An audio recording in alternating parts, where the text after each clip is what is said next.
Hey YouTube, Untamed here. So I'm purposely not bringing out my normal handy-dandy tripod, mini tripod and mic.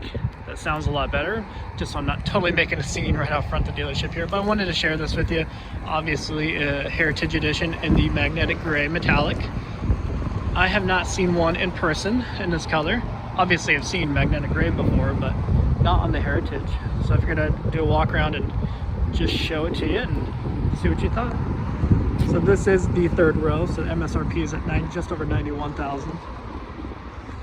But again, typically you can get anywhere from $7,000 to $8,000 off on them. Maybe not in Washington here. I think even they are willing to drop this down a few thousand here. This is Magic Toyota, so you know how they are with markups, and even they are willing to drop it down a few thousand. But I figured I'd just kind of highlight it for you. As you know, I am considering one. And admittedly, I think I'm more so aiming at the classic silver at this point. And normally I'm not into silver whatsoever, but I think it might look pretty good. So let me know what your thoughts are.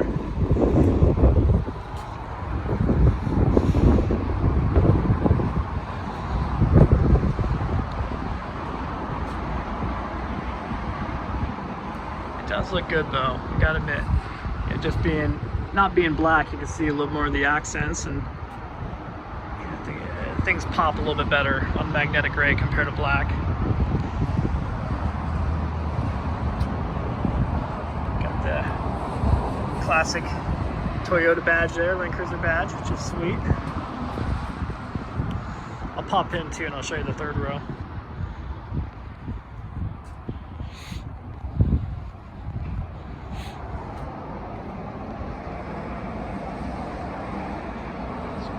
Angles of it.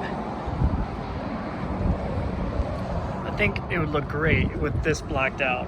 So if I were to get another one, whether it be this color or classic silver, I would definitely black out this trim piece, this chrome piece, and then the Toyota piece there, as well as this. So obviously I did not do that before with my black one, but I think it would look extra good on magnetic gray or silver.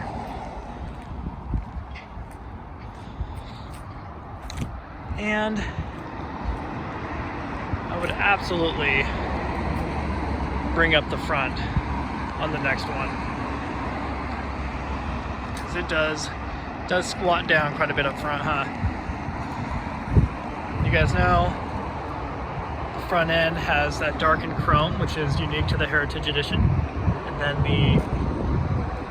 all the lights are LED, of course, as you would expect for $91,000. Blacked out headlight housing, which is sweet.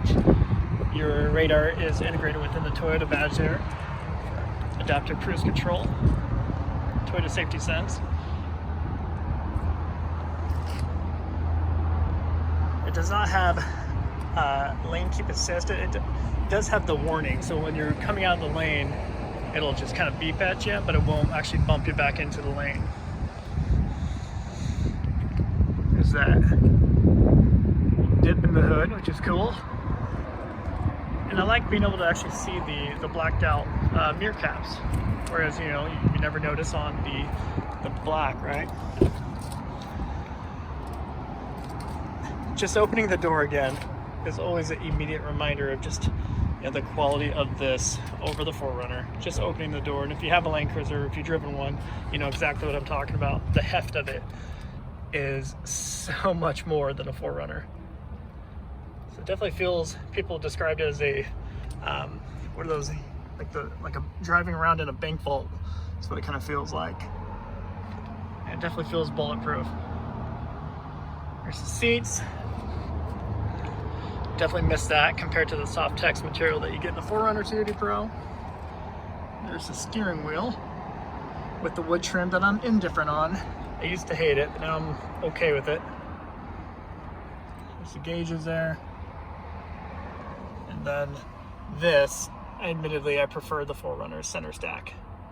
I mean, a 4Runner actually has Apple CarPlay, Android Auto, which I don't care that much about, but at this price point, it should absolutely have the latest and greatest in my opinion. Whereas this system here is a bit dated feeling. And not to mention, to actually control most of the climate controls and and everything, you actually need to be using the screen, which I did not like before. We'll pop in the back. I think I mentioned this before, but you get that bronze, that brown stitching for the Heritage Edition, which is cool throughout.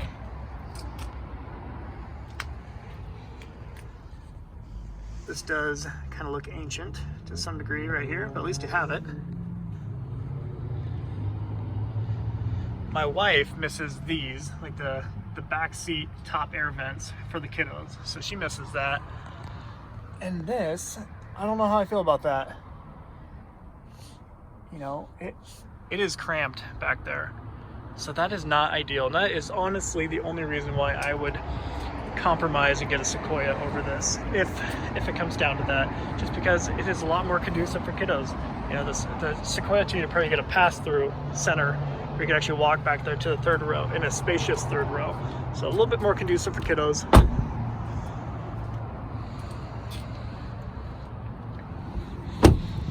You guys know the Yakima roof basket, Mega Warrior roof basket. You've seen that 100 times now.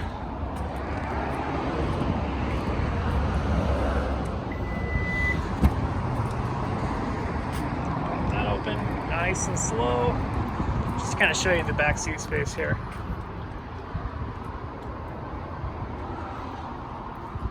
Or excuse me, the cargo space with the back seats up. And similar to the LX 570, of course, same thing. It just pops and releases. It comes down. That is another feature that I miss compared to the 4Runner.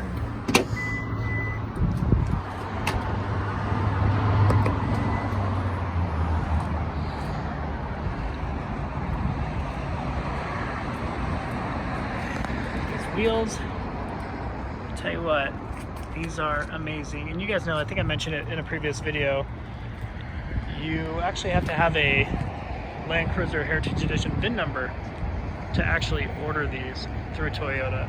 So they don't just hand them out willy-nilly, which as a previous owner of a Heritage Edition, I do appreciate that. You know, kind of limits all the copycats out there, if you will, which I don't even think it's fair to even call them copycats. I mean, just because if you buy a Land Cruiser, you're already spending still 86 grand for a non-Heritage, which is a ton. Least you could do is maybe give them the bronze wheels if they want it. But I do like that it keeps the exclusivity, of course. Well, I'm gonna actually walk over here real quick and show you. We have a black, of course, the Supra. Is it sad that I walk by these and I don't really care for them that much? Let's do a quick walk around on this 4Runner here. We'll call it a day. So I guarantee you they're marking this up.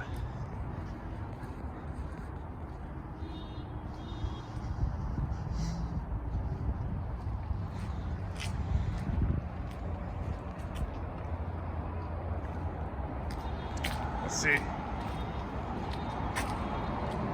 There you have it. So $8,000 markup. Classic Magic Toyota form.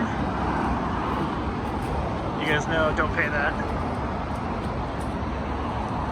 I remember when I bought my 2019 4Runner Tyranny Pro, my white one, back in 2019, there was a black one on the showroom floor, and the white one wasn't even there yet. It was being transported at the time when I actually, put my money down and bought it. And I remember being so tempted by this. Imagine it underneath the showroom lights. It looked amazing. So definitely considered it.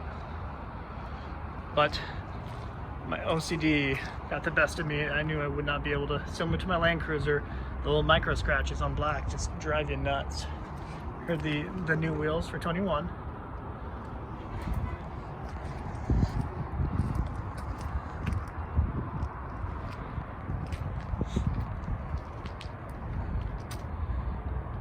Yeah, let me know what you think of that, the black.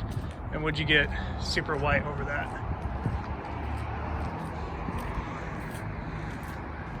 And we'll wrap it up with just a quick jaunt around the Tundra here.